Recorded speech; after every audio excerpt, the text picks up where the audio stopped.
What's up? It's Devin Alvarez here with a 90-second tutorial for the week. So what we're doing today is we're treating the first 3 cones as if they're defenders. We're doing a move to get by them.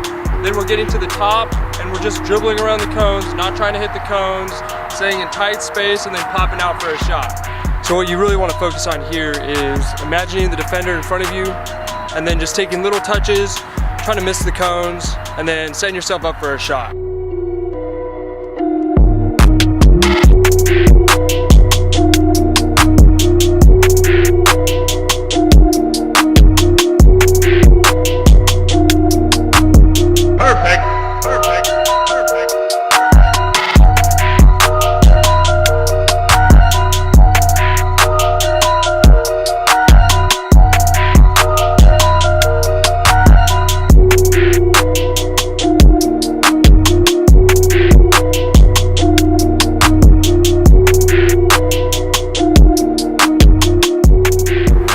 That concludes your 90-second tutorial for the week. My name is Devin Alvarez. I'm a coach here in the Glendale, Burbank area.